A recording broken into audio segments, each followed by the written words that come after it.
दोस्तों आदाब, मैं अनीस अहमद खान हिंद वॉइस से आपसे मुखातिब हूँ। तुर्की के राष्ट्रपति रजब तैयब अर्दवान ने यूएनओ की 75वीं वर्षगांठ पर 193 देशों को संबोधित करते हुए एक बार फिर कश्मीर का मुद्दा इंटरनेशनल कर दिया है, अंतर्राष्ट्रीय स्तर पर पहुंचा दिया। इसमें गलती किसकी है वो बाद में डिस्कशन पे निकलेगी, लेकिन उन्होंने 193 जो राष्ट्र के वहाँ पे बैठे हुए थे रिप्रेजेंटेटिव, उनके सामने कश्मीर का मुद्दा उठाया और ये कहा कि 370 ख़त्म करना बहुत गलत बात था और कश्मीर के ऊपर अन्याय हुआ है, इस तरीके की उन्होंने बातें कहीं।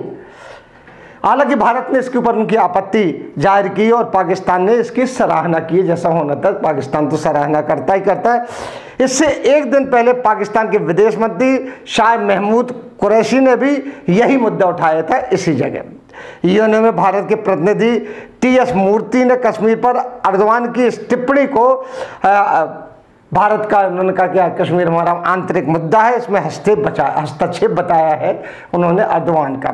लेकिन एक बात मानने वाली यहाँ पे होती है कि कश्मीर का मसला द्विपक्षीय है या एक पक्षीय है, अंतर्राष्ट्रीय किया किसने है, ये अभी तक समझ में नहीं आता है। पहले तो ये भारत उसी तरीके से कश्मीर भारत का अभिन्न अंग है जैसा यूपी, मध्य प्रदेश, गुजरात सब है, ये पूरा देश मानता है।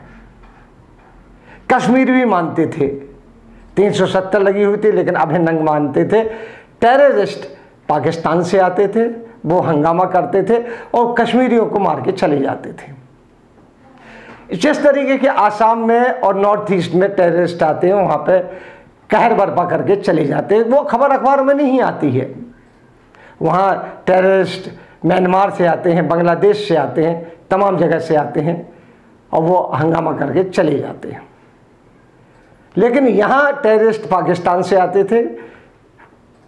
थे वो आते हैं, लेकिन उनको रोकने के लिए 370 ख़त्म की गई। क्यों ख़त्म की गई वो अभी तक क्लियर नहीं हुआ कि वो कहा गया कि 370 ख़त्म होने से यहाँ आतंकवाद ख़त्म हो जाएगा। आतंकवाद बाहरी तो ख़त्म हो गया लेकिन इंटरनल बढ़ गया, वहाँ के यूथ जो है वो आतंकवादी गतिविधियों आ गए हैं। ये ऐसी रिपोर्ट आपकी होम मिनिस्ट्री की कई बार आ चुकी है।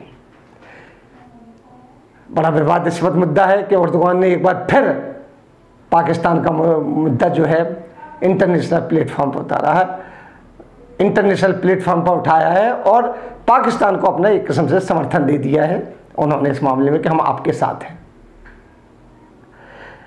खबर में आगे बढ़ने से पहले मैं आपसे एक अपील करना चाहता हूं कि जो करता रहता हूं कि आप हिंद वॉइस को देख रहे हैं तो इसे शेयर कीजिए, ज़्यादा से ज़्यादा दोस्तों को इसको शेयर करने की कहिए और हमारी वेबसाइट और फेसबुक पर जाइए, उसे देखिए, उसे भी शेयर और लाइक कीजिए।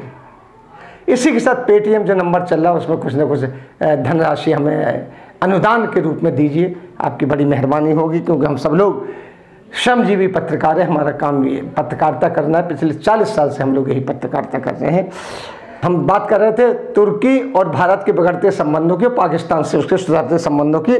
तो तुर्की पाकिस्तान का फेवर करते हुए कश्मीर का समर्थन में बोलने से कभी पीछे रहा नहीं है। जब तुर्की उत्तरी सीरिया पर कुर्द पर हमले किए थे, जब तुर्की ने उत्तरी सीरिया पर कुर्द पर हमले किए थे और तब भारत ने उसकी आलोचना की थी और कहा था ये दूसरे देश की संप्रभुता का सामना करना, उसके इंटीग्रिटी के लिए आप हमला कर रहे हैं। यानी उस वक्त से ही इन लोगों का बिगाड़ शुरू हो गया था। जबकि जो हमला हुआ था तुर्की का कुर्द पे, तो वहाँ से टेररिज्म की वजह से ही हमला किया गया था।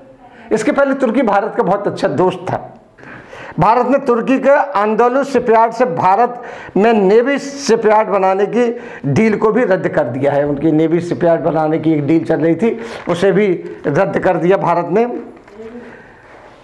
तब भारत का कहना था कि उसने ये कदम कश्मीर पर, एफटीएफ पर, तुर्की के समर्थन पर ये बात कही है कि पाकिस्तान का उसने समर्थन क्यों किया, लिहाजा उन्होंने वो डील रद्द कर दी थी। अब झगड़ा कहाँ से और किसकी तरफ से शुरू हुआ है वो मैं बताता हूँ, तो ये नहीं बताता कोई झगड़ा है। और तुर्की आज ने कई बार पाकिस्तान जाके तुर्की के राष्ट्रपति ने कश्मीर का मुद्दा उठाया है, क्यों उसके पीछे भी मैं बताऊँगा। वहीं तुर्की और भारत का संबंध खराब होने में हमारे प्रधानमंत्री मोदी का बहुत ही अहम वो दौरा है जिसमें वो मध्य पूर्व का दौरा करने जा रहे थे, जिसमें सभी देशों में तो गए मध्य पूर्व के, लेकिन तुर्की में नहीं गए। आखिर में तुर्की जाने वाले थे पर अचानक उन्होंने दौरा रद्द कर दिया था, क्योंकि तब तक अर्दोगन ने पाकिस्तान का पक्ष लेना शुरू कर दिया था। कहना है भारत का ये है। वहीं कश्मीर पर तुर्की के पाकिस्तान में के साथ खड़े होने पर भारत के तुर्की के राजदूत जो है साकिर ओजवान ने कहा था कि कश्मीर पर चीन ने भी भारत की आलोचना की थी,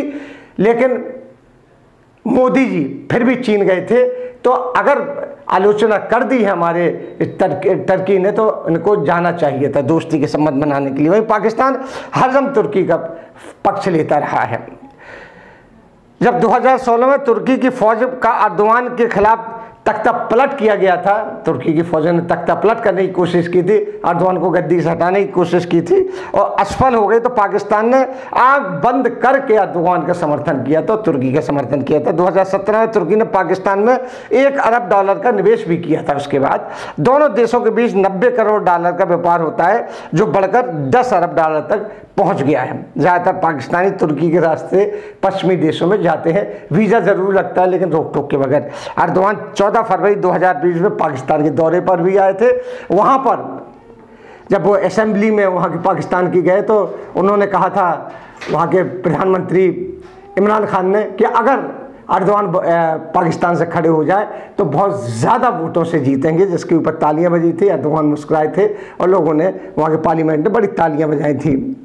कश्मीर पर उनके इस बयान को मुसलमानों के बीच अपनी लीडरशिप चमकाने के रूप में देखा जा सकता है, क्योंकि एक बात बताएं आपको, टर्की सुन्नी है और दूसरे बहुत सारे देश सुन्नी है, ईरान को छोड़कर, एक आध किसी छोटे मोटे देश को छोड़कर, तो लिहाजा अरब कंट्रीज से इस्लामिक कंट्रीज़ की जो कमान है वो सरक रही है। उसको पूरा करने के लिए टर्की बहुत आगे बढ़ रहा है, क्योंकि टर्की बहुत पावरफुल है, वहाँ की फौजें भी पावरफुल है और फिर वो नाटो का सदस्य भी है और अभी उसकी उसने अपना भूमध्य सागर में जाके तेल का खजाना भी खोजा हुआ है।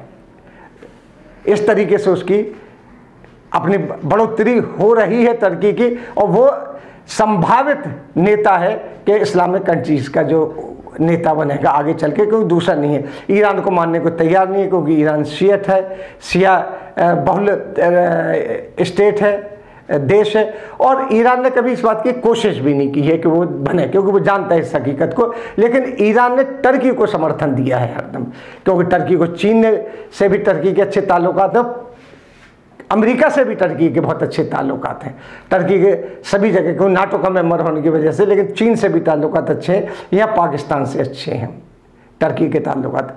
अर्दोगन की जो ये पॉलिसी है बहुत काफ़ी हद तक बड़ी सफल होती जा रही है कि वो मुस्लिम कंट्रीज़ में अपनी पकड़ बनाता चला जा रहा है। आगे देखिए क्या होता है, लेकिन इस वक्त कश्मीर का जो समर्थन करना है वो पाकिस्तान का समर्थन करना है उसका, और पाकिस्तान का समर्थन इसलिए करना है कि वो दिखाना चाहता है टर्की अपने आप को कि अर्दोगन ही एक ऐसे नेता हैं जो कि आगे चलकर इस्लामिक कंट्रीज़ की नुमाइंदगी कर सकते हैं कहीं पे।